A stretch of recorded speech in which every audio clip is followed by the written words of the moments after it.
Right guys, today I have the ESI video for you all that should have come out quite a while ago. I wanted to wait a little bit until I posted this video because there is still a lot of uncertainty, a lot of things still need to happen in regards to the club's ownership. But after last weekend's events, I thought now would be the best time to make this video. It is depressing, it is upsetting because of the club's current situation, but I find myself in the position time and time again having to do this video, and if I'm being totally honest, I hope that this is the last negative one that I have to post, but we'll just have to wait and see. So today I'm going to explain everything that's happened recently with the club's ownership in as much detail as I physically can. I'm going to try and keep it shorter than I did the last time, as I kept you guys sitting around for 3/4 of an hour, bored out of your mind, being depressed, listening to all the bad news in regards to Charlton. So I don't want to have to do that to you this time, but we'll see how it goes. So in regards to this video, I will not be explaining absolutely everything that's happened with ESI. If you'd like to know everything that has happened and you'd like to get a better picture to the club's ownership, then please feel free to check out these videos on screen. These explain everything that's happened with the club's ownership previously. The club was previously run by a gentleman by the name of Tanu Nima. Tanu Nima's side of the ownership were going to brand ESI 1 to make it a bit easier for you to understand. So ESI 1 consisted of Tanu Nima, Matt Southall, Claudia Farica, Mary Mihail, etc. And in June, it was said that ESI 1 had sold the club to a Manchester-based businessman by the name of Paul Elliott. And for the sake of making things easier for you all, Paul Elliott's side of the ownership will be labelled ESI 2. Now, ESI 2 consisted of Paul Elliott, Chris Farnell, and an Egyptian banker called El Kashashi, if that's how you say his name.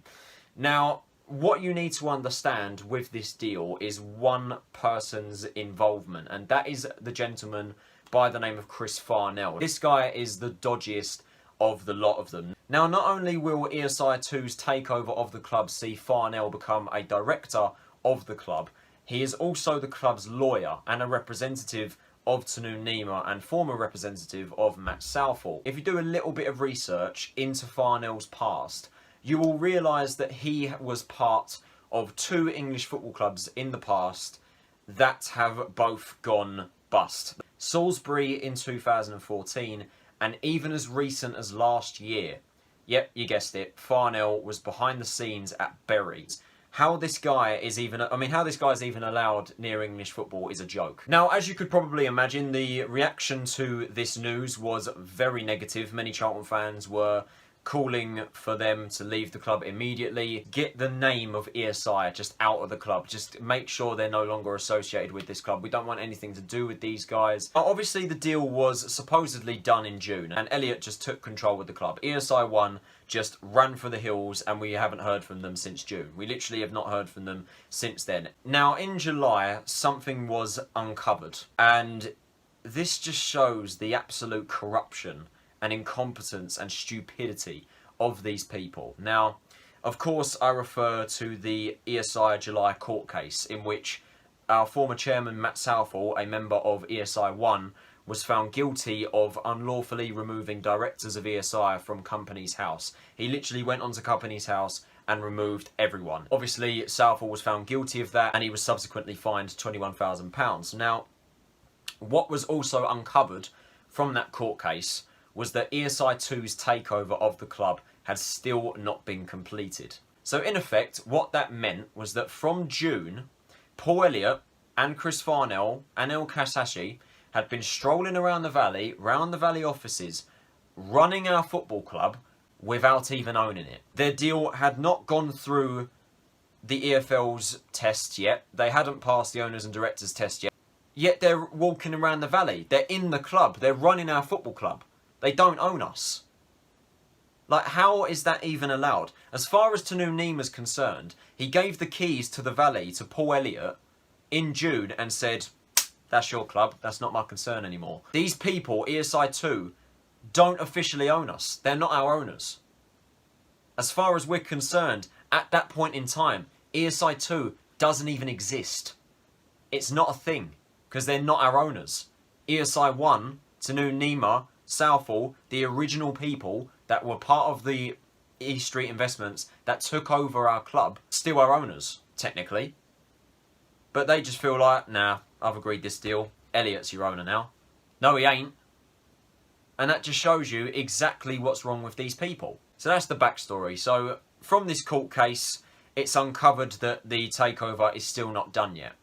Now, as the weeks go by, we enter August, and for a change, news actually starts to get quite positive with the club. The club was placed basically immediately under a transfer embargo when ESI took over. They didn't provide the sufficient funds to the club, which I'm pretty sure they still haven't to this day, even though they've said countless amount of times that they have. And it was eventually cleared up to us that the club can sign players, but we can only sign players using the wages that we got from the players that we'd lost. So obviously we'd lost 6 loan players over the course of the season, you know, the likes of Josh Cullen, Aidan McGeady, Andre Green, players like that, they'd have left. And also not to mention Lowell Taylor left during this period, Chris Solly left as well. And this ties up to the second thing that we were cleared up of, and that was, of course, players that have departed the club. We saw Lewis Page leave, we saw Tomer Hemed leave, Naby Sarr, despite Lee Bowyer's wishes to keep hold of him, Sarr unfortunately left. The same with Adam Matthews, but the club are currently in talks with the EFL to try and get a deal done, to try and bend the embargo a little bit and try and bring him in. Matthews did actually feature in the club's pre-season friendly today, at the time of recording this video on Tuesday, in our 3-2 defeat to Southend. He was on the bench and did play half an hour. And the same with Tom Lockyer, who activated a relegation clause in his contract, which saw him become a free agent in the event the club gets relegated. Again, whatever imbecile decided to put that in his contract, but then again, it's probably the only way we would have signed him. Now, Tom is still in training at the club right now. He is still training with the club and has featured in our 2 pre-season games against Southend today, and then last Saturday we drew against Birmingham 1-0. He was part of that team as well.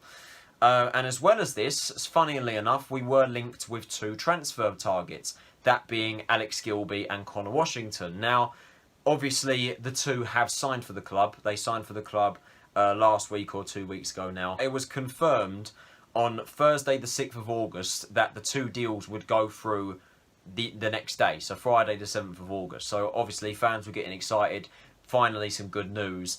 And then on Friday the 7th of August, it was announced by the EFL that the 2 deals had been rejected. Brilliant! That ultimately meant to us Charlton fans that we can't sign anyone. We cannot sign any player whatsoever. But that wasn't the biggest news that came out of the club. The biggest news that came out of the club was a statement that followed from the EFL. At its meeting earlier this week, the EFL board was asked to consider Owners and Directors Test, OADT, applications lodged by Charlton Athletic in respect of a number of different individuals. Following a full and comprehensive appraisal of all the relevant matters, the board determined that 3 individuals were subject to a disqualifying condition, and the EFL declined to improve their applications. Those individuals have 14 days to appeal the decision. The EFL continues to consider applications from other individuals under the OADT. Yep, you guessed it. ESI 2's takeover of the club is rejected by the EFL. Paul Elliott, Chris Farnell and Andre Mihail, who's irrelevant in this situation because he'd never been heard of before until now, were the 3 individuals that had been disqualified by the EFL and, yeah, had failed the Owners and Directors Test, which just shows how incompetent and how unfit they are to run this club. How can you fail the Owners and Directors Test? The test is shit. How you can fail that is beyond me.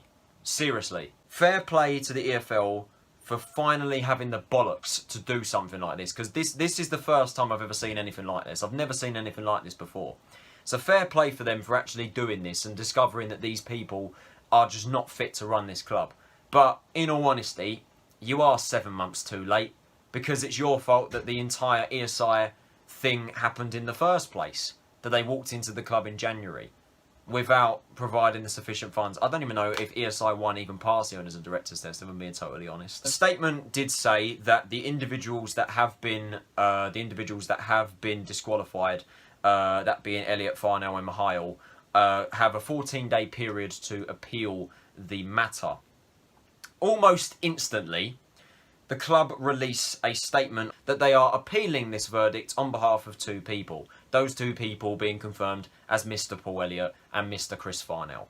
Oh, Jesus. ESI say that their main intention is to bring stability to the club. Their main intention is to put money in the club and help us get back to the big time, you know?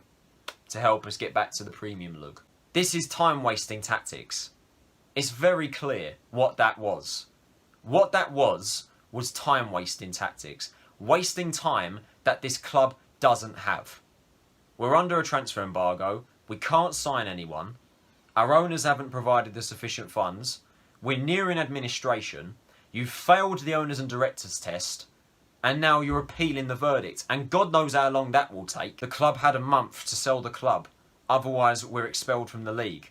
And that is our situation now. That is still our situation. The club is under so much uncertainty that we just need someone to come in before the season starts. Or we're in mega trouble. Because administration is a serious threat. Now, as this whole ESI 2 being rejected by the EFL and then the instant repeal following, there was something that was going on up in Manchester. There was an independent Charlton fan group set up not too long ago called CAFC Fans for Fans. Now, Fans for Fans, what happened on this same day as this all happened is that there was a protest outside Chris Farnell's offices in Manchester. Charlton fans, Bury fans and Manchester United fans stormed Chris Farnell's offices and confronted him directly. They did say that they tried to remain as peaceful as physically possible, and what I'm now going to show you is 3 clips about the protest and what happened. The first 2 clips are clips of the fans confronting Farnell head on in his office, trying to ask him questions, and the third clip was filmed by a local resident who filmed the fans vacating the area as the police arrived. Okay, you're not invited. You're not an owner of Charlton Athletic. We're not leaving. Why didn't you speak to Peter Barney? Why didn't you speak to Peter Barney, Chris? Chris, why didn't you speak to Peter Barney? Why did you sell the club to Elliott? We're not doing anything aggressively. I have no idea who your name is, who you are, with a mask on, sunglasses on. I have no idea what you're doing in my office. You know why we're here. You know why we're here. You do know why we're here. Can you just answer the can't question? say that you've no idea. You've come into You my know office why we're here. unannounced. Because you won't talk to us, Chris. You've been ignoring us. I turned up here last week with Matt Southall to meet. Sometimes you're thinking of words come back to me. It makes no sense at all, your last name. Why did you put Paul Elliott in position rather than Varney? What are you trying to do now, gentlemen? Why did No, you do no, that? we're asking you a That's question. a simple question, Chris. Why Why did you get your mate in there rather than Varney? That's a This pity club, you do this fuck club up. No, belongs yeah, it's to right. all of our friends. Why do you- You're happy doing business with a man who's got the I didn't morality. understand the conversation. I don't know. Sorry, I didn't understand what you said. No, what I he's said, asking "Don't the look at question." You do fuck all. You, because you'll do fuck all. What am I going to do? Exactly, fuck all. No, don't be aggressive. But what are you going to do? More than you can. You're going to leave the office because you're going to have to leave the office. Oh, yeah, that's the police man. What are you laughing for? What's that? I'm just laughing at what you said. Yeah, these are Charlton fans, come all the way from Charlton to this guy who ripped off Bury and crucified Bury Football Club, and he's doing the same to Charlton. So these Charlton lads have come up today to have a chat with the guy, and there's been no threats or anything, but the police are here very quick. Not here so quick when somebody gets nicked for a 98 grand Rolex round here, but... Now, as you can clearly see from the footage, Chris Farnell is completely reluctant to answer any questions whatsoever, like he's done since he's come into this football club. Some of you may be against fans doing that. Me, personally, it had to be done. And I applaud every single fan that did that. Every fan, Charlton, Bury, Man U, don't care. Any fan that did that day, heroes, legends.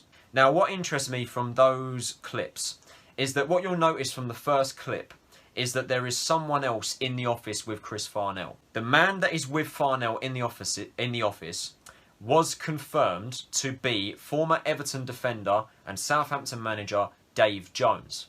Now, it was confirmed that Dave Jones was in the office with Chris Farnell to discuss him having a role at the football club. So how is Dave Jones being even considered or even discussing a role with the club.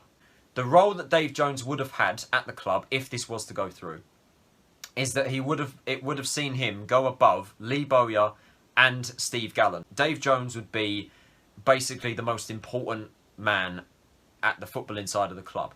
And he would also have the final say on transfers, despite Bowyer having a final say on transfers clause in his contract. It was also confirmed that Dave Jones did not want to sign Alex Gilby and Connor Washington. Splendid! And it was also said that Jones was working on 3 signings for the club, all of which were overseas from abroad, and Bowyer didn't approve of this. So immediately, Jones and Bowyer's relationship is pretty shit at this point, and I mean, you can just see it's already going sour when you don't want those 2 players that Bowyer wants, and that Bowyer has a final say in his contract, and Jones wants to bring in 3 players from abroad. After digging a little bit deeper and doing a little bit more research into Mr. Jones, last year he was involved in another football club in the league. Any free guesses as to who that is? Yeah, that's right, Bury.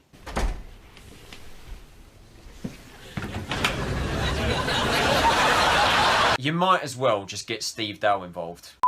Get Steve Dale involved. Just bring the whole Bury band back together again, because that's essentially what's happening. Chris Farnell involved with Bury. Dave Jones involved with Bury. Lee Amis, one of Matt Southall's Range Rover buddies, also was involved in Bury, and it was also rumoured that Matt Southall had something to do with Bury as well, but that's not been confirmed. Last year, the EFL lost a club in League One, in Bury, due to dire financial problems and shocking ownership. This year, another League One club by the name of Charlton Athletic are in the exact same situation. Dire ownership, shocking financial problems, and we are, in effect, on the verge of administration and expulsion. And both of these clubs are down to the same things, to absolute crooks at the top of the clubs. And to make it worse, it's the same crooks. It's the same people. And seriously, how is this even allowed to happen? How? And it's the same situation. Both of the owners that have come into these football clubs have bought the club for £1. For £1. This coin, ladies and gentlemen, this coin right here bought Bury FC and Charlton Athletic FC.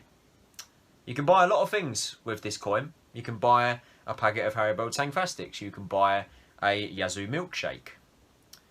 You shouldn't be able to buy a football club with this pound coin. It's as simple as that. And how? And how are people allowed to buy clubs with just that solitary pound coin? I'll tell you how. Because of the EFL. There is no other person that can be blamed for this. The EFL is a disgrace. It's as simple as that. Your owners and directors test is absolutely abysmal. It's pathetic how you can allow Steve Dale and East Street Investments to walk into football clubs with £1 without providing the sufficient funds. It's a disgrace. We were all just preparing for the worst at that point. What followed was a tweet from Richard Corley not too long ago. And the tweet in question confirmed that Chris Farnell's relationship with the club, his position as the club's lawyer, had been terminated. Oh my God! I was like, wow. Because it sure did come out of nowhere. It sure did come absolutely out of nowhere. No one was expecting it. Farnell did release a statement. He didn't release it publicly. It was tweeted by Corley, and I'll read it to you now. I've been informed by one of the club's directors that my relationship with Charlton Athletic FC has been brought to an end. It was always my intention to provide Charlton Athletic FC with legal assistance and advice in my capacity as a lawyer for a short period. I was never a director or owner of the football club, nor was I ever intending to be. Once it became clear that one of the consequences of the boardroom dispute at Charlton was its likely expulsion from the Football League, I focused my efforts on trying to facilitate the orderly running of the club as best I could in what were very challenging circumstances.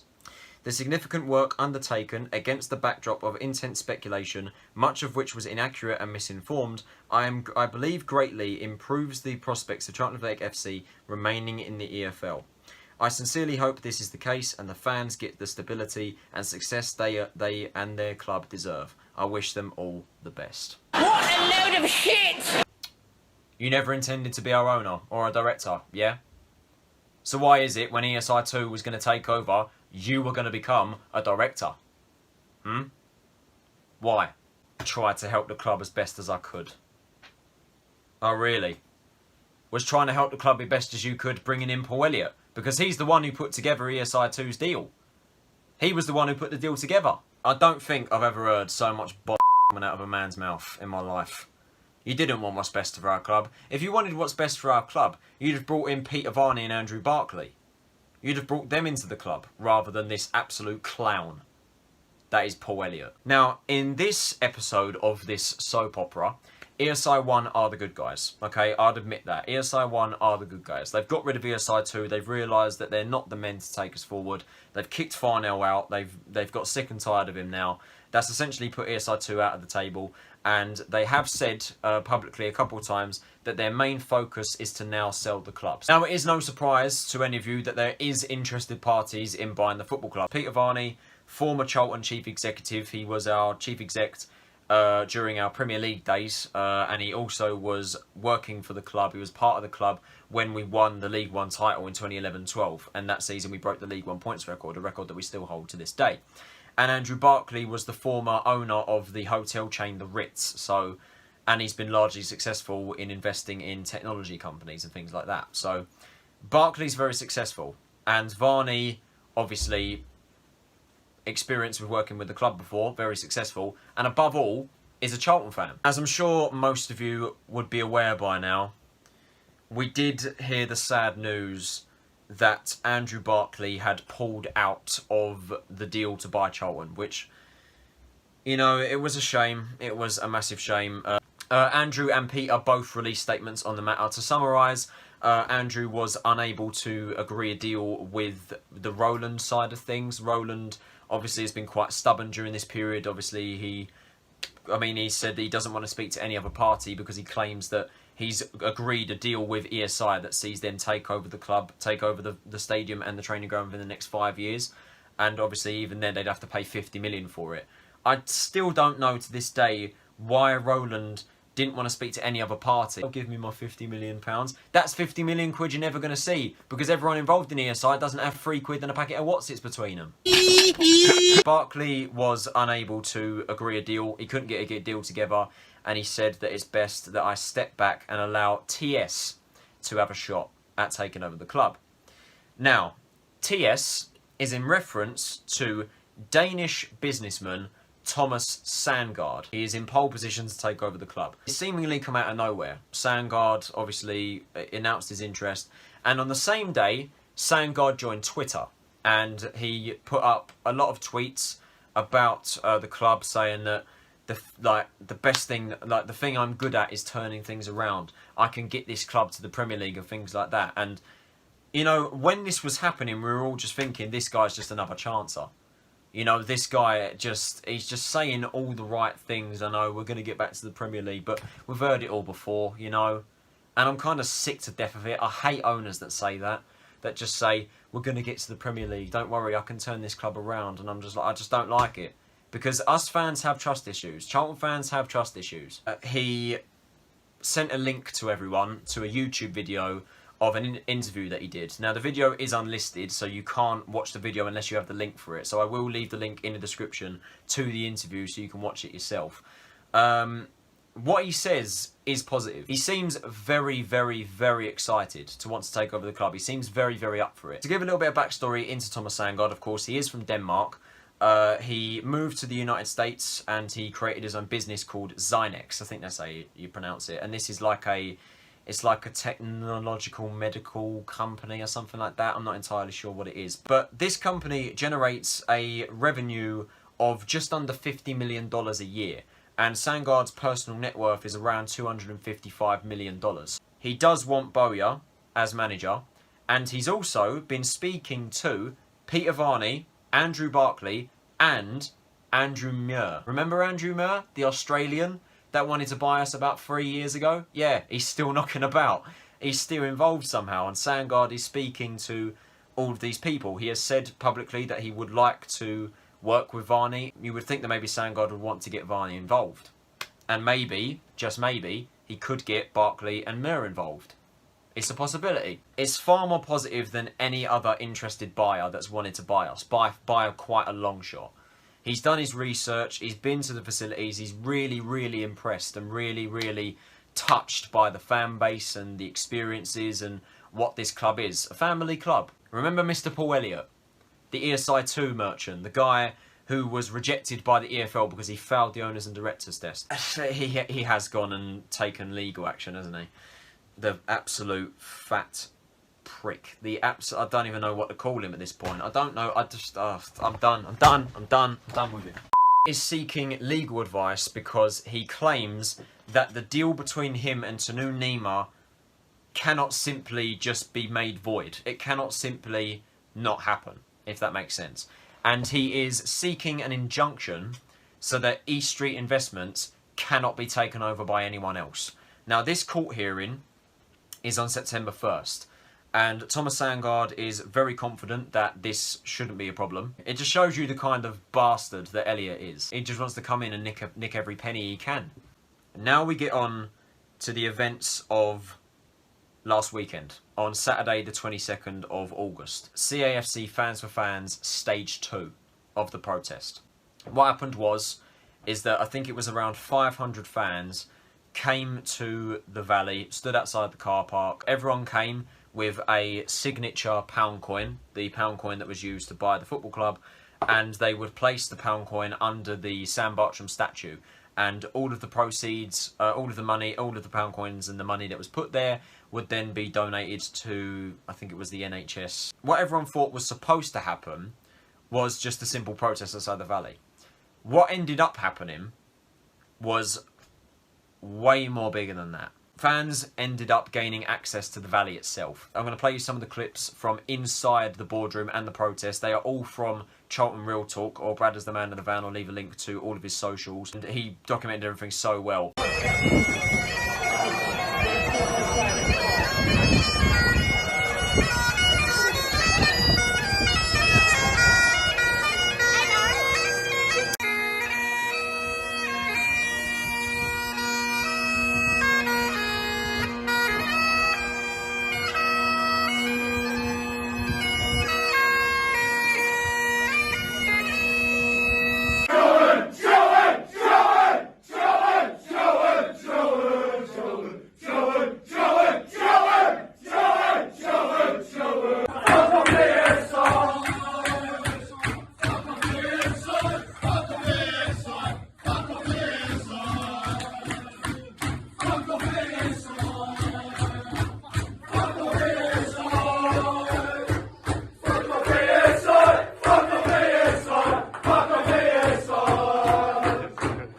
I can do nothing but applaud everyone that was there. So much respect to everyone that attended the protest. Even a Wigan fan and a Brighton fan were in attendance as well. And I've got nothing but respect for those fans and those clubs. The protest was absolutely fantastic. Once again, like the protest at Chris Farnell's offices, they remained peaceful at all times. It was made apparent that some fans had took it too far. Some had pissed in some sinks. Some had nicked a PlayStation console, which was seen in the boardroom clip that Bradders took. That was stolen, apparently. That was actually confirmed because the PlayStation had then been returned, so it had been confirmed that it had been nicked. So there just had to be some fans that had to ruin it for people. I mean, look, the protest, the intention is very clear to be peaceful, but some just have to take it too far, take advantage of it, and just take the piss, you know? No pun intended. What was then revealed was a letter or a document from CAFC Fans for Fans. Louis Mendes tweeted about it. It was like a document that explained the protests. It was the stage one, obviously, it had stage one, Farnell's offices, stage two, the Valley and whatnot, and that they were going to remain peaceful. They weren't going to leave the boardroom until the owners came to them in person and asked them to leave. They vacated the Valley peacefully in the end. The owners said nothing. What was revealed in that document was stage three. Stage three is taking it to the EFL and taking it to their offices and their sponsors' offices. CAFC Fans for Fans cast and card, and Charlton fans in general, and even football fans, do not want clubs being sold for £1. These protests will happen again, and on a larger scale, a much larger scale. And I'm sure the EFL don't want that. I'm sure you don't want us fans storming at the offices. So do us a favour, sort it out. Sort out the owners and directors test. Get these parasites out of our football club. Hand the club over to Thomas Sandgaard, or anyone that is like him, that can bring us stability and can march us forward. Because this club is running out of time. So, that's it. That is where I leave you with this latest ESI video. None of these videos have been easy to make over the years. I've done, what is it, about 4 ownership videos now about Shoutout and ESI and whatnot. None of them have been easy to make because frankly, I don't like shouting at the camera and being angry. But I find myself in this position time and time again having to make these videos. I'd like to end this video with a message to ESI, to Thomas Sandgaard, and to the EFL. So, to ESI, sell the club. Paul Elliott, you are an absolute vile human being. You are a disgrace. Absolute disgrace. How you can walk around the valley like you own the place when the deal hadn't even been agreed in June, to then fail the owners and directors test, which just proves your incompetence, to then have the audacity to then seek an injunction and take legal action because you feel that this agreement is something that can't be undone. Hello? You failed the owners and directors test. Just stay away from our club and get out of it. Now to Thomas Sandgaard. The man shows the passion, the desire, the care, the financial stability to run and take over this club. And quite frankly, I love the man already. Because the proceeds that we raised for the charities during the protest at the Valley last Saturday, Sandgaard went ahead and matched it. He matched it. 846 quid, I think it was, he gave in the end. He was fully in support of the protest. He spoke to the fans inside the boardroom. I'll leave a link to that in the description as well so you can listen to that conversation. You have to, you know, stick to your word, put your money where your mouth is, and do the talking by giving us investment, by bringing in some quality players so we can get back to the championship and then turn us into a stable championship side and competing. But at the end of the day, all us fans want is stability and a sense of connection back with the owners and the fans. And if you can do that, we will love you here. We will love you and we will show you that support. So Sandgaard, I do hope you get the deal done, but I also hope that you can do what you say you're going to do. And if you can do that and deliver us our wishes, which is stability, then we will love you for what you are. And as for the EFL, listen to us fans. There has already been several actions being taken towards us getting what we want, to getting these parasites out. The hashtag SaveCAFC, a prime example of it. That hit #1 trending inside the first hour, in the first day that was started. It got Sky Sports, the BBC, ITV talking about it. CAFC Fans for Fans protests. If you don't listen to us, if you don't change these policies, then CAFC Fans for Fans, Charlton Athletic Supporters Trust and the Coalition Against Running the Châtelet will go to stage 3. And we will protest outside of your offices. So get your act together, sort this out, or we will take action. And I'm pretty sure you don't want that. I do fear that the next time I see you with this style of video, it will be either the club being in administration or we're expelled and we're no longer a club. And I hope we don't have to come to that. I hope the next time I see you doing this ownership style of video, that we have a new owner that cares about this club. This has been Tyler Roninson. Have a nice day, and I'll see you all next time for a lot more chilled and upbeat video.